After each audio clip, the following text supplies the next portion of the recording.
So, unlike many people who grew up in the South, I grew up in an unchurched home. I grew up not knowing who Jesus really was, what he had done, or what Christians believed. And it wasn't really until high school where God had placed a close friend in my life who was a Christian.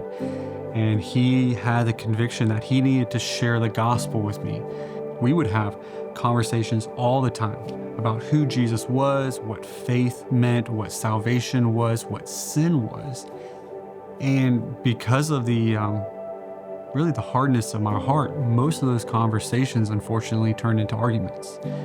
I remember one time in particular where we're talking and I'm just getting frustrated by it. And I just look at him and I just shout at him. It's like, "You're just a Christian freak."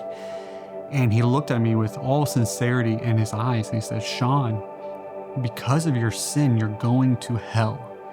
And just in anger, I pulled my arm back and I punched him as hard as I could. And we got in this massive fight. But in God's kindness and goodness, he preserved our friendship. And in fact, we continued to be great friends even into college. And it was at the College of Charleston that my freshman year, I was introduced to campus outreach and ECBC. I was invited to a fall retreat for college students, and I had no desire to go to it at all, but I went because my friend was going to be at that retreat. And God used that retreat to open up my eyes to see the gospel message.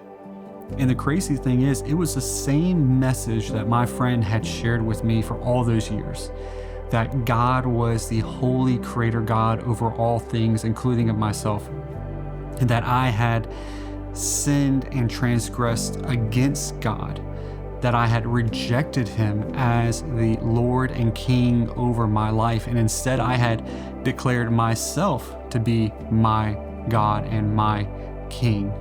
And that because of my sin, I deserved eternal judgment and eternal death.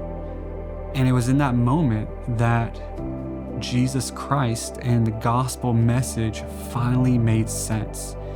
And it finally was good news to my ears. That God loved me so much that he made a way for all sinners to be forgiven. That he gave us his son Jesus, who was the only perfect man without sin, and that he died on the cross as my substitute, taking on the full wrath of God that I deserve for my sin.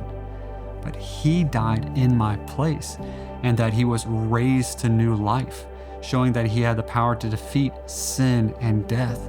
And that the call for me, and in fact the call for every single person, is to repent, to turn away from this understanding that I'm Lord over my life, and to put my faith and trust in Jesus as the true Lord and King over all. And that's what I did.